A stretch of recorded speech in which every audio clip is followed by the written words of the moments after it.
Hey everybody, we just spent the day at 50 Licks creating an origin story on how they got started. Now, we want to take a moment and really talk about how you can shoot for more story. It's time to stop living in a land of middles. Most of us, when we go and shoot, we shoot nothing but middles. Why? Well, because it's easier. Creating a beginning and an ending are far harder to capture.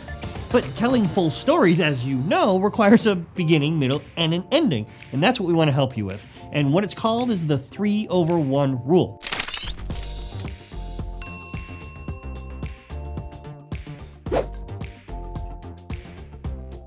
Now, the idea is simple. Rather than one shot, focus on building each scene into a beginning, middle, and ending. Easy, right? It's time to stop standing in the corner and playing it safe, rolling on everything to hope we just get what we need. To tell more full stories, we really have to get in there and anticipate.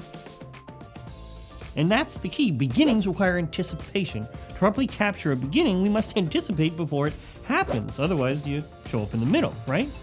So, as you're shooting ice cream, one of the most obvious B-roll scenes shooting at 50 Licks, you'd imagine that's the ice cream going onto the cone, right? But if you're thinking about a beginning, that could be somebody going into the bucket, or it could be somebody grabbing the actual scoop out, right? So we want to think before the main action happens, that middle, what happens, and anticipate that. Rack into focus, people entering frame, and revealing from behind an object are all great options for beginnings. To find stronger beginnings, take what you want to cover and just ask what happens before that. And then before that, and then before that.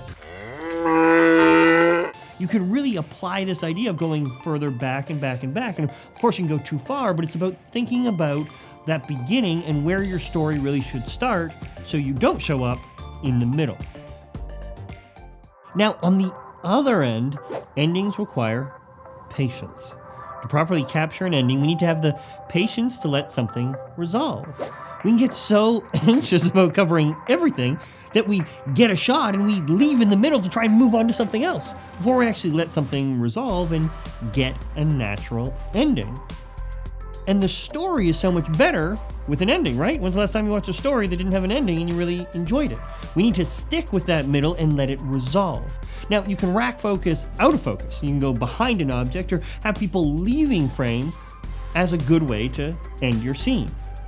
The key here is that we want to start thinking about how to shoot with story in mind. And doing that means that we can't live in a land of middles. We've got to try and build out every single scene into a clear beginning, middle, and end. Remembering that beginnings require anticipation and endings require patience. And when we do this, we can tell far more complete stories. So next time you head out there, just remember the 3/1 rule and ask, what can I anticipate and what can I have patience to let resolve?